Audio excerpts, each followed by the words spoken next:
दोस्तों नमस्कार। कानूनी बात बताने वाले मेरे YouTube चैनल में आपका स्वागत है। आज का विषय वकालतनामा किसे कहते हैं। अब बात है कि वकालतनामा खाली किसे कहते नहीं, उसकी उद्देश्य क्या है ये हम जानेंगे। वकालतनामा एक अधिवक्ता यानी वकील द्वारा अदालत के समक्ष प्रस्तुत एक लिखित दस्तावेज होता है जिसमें एक घोषणा होती है कि भाई उस ग्राहक ने उसे कानूनी कार्रवाई के लिए प्रतिनिधित्व करने के लिए अधिकृत किया है। अब वकालतनामा को वकील पत्र भी कहते हैं, मेमो ऑफ अपीयरेंस भी कहते हैं, वकीलात पत्र भी कहते हैं, वीपी भी कहते हैं। पर अधिवक्ता अधिनियम के तहत एक प्राधिकार पत्र है।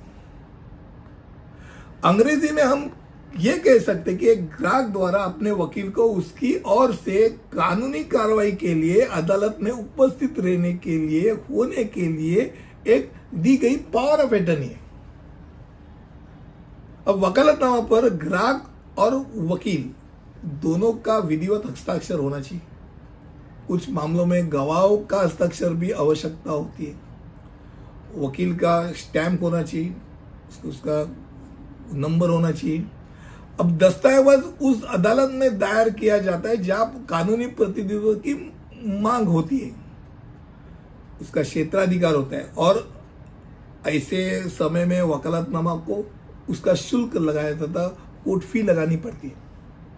अलग अलग तरीके के नमूने रहते हैं वकालतनामा के, जैसे जैसे कोर्ट है वैसे नमूने बदलते रहते हैं। पर वकालतनामा तब तक वैध होता है जब तक मुवक्किल की मृत्यु ना हो या तो वकील की मृत्यु ना हो।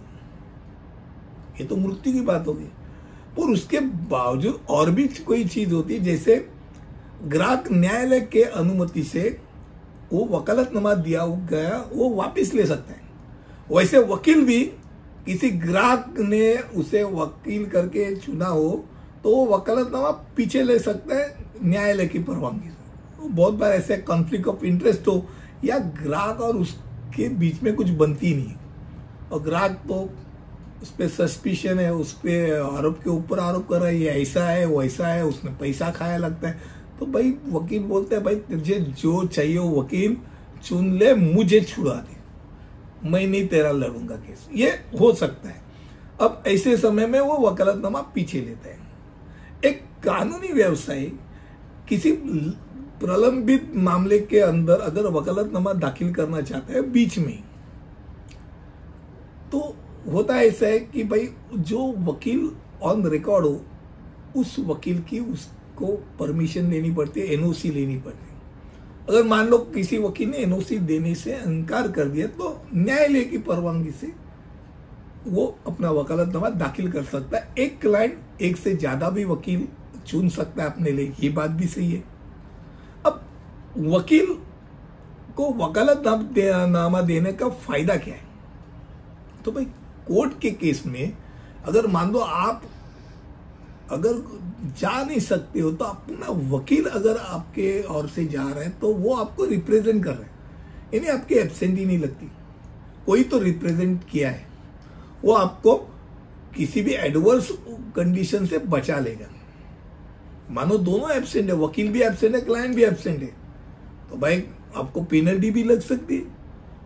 कभी कभी ऐसा भी हो सकता है सामने वाला वकील केस आगे लेके जाए, आपके अगेंस्ट में भी ऑर्डर निकल सकती है। तो ये होने से बचने के लिए वकील या मुवक्किल दोनों में से कोई तो उधर कोर्ट में प्रेजेंट होना जरूरी होता है।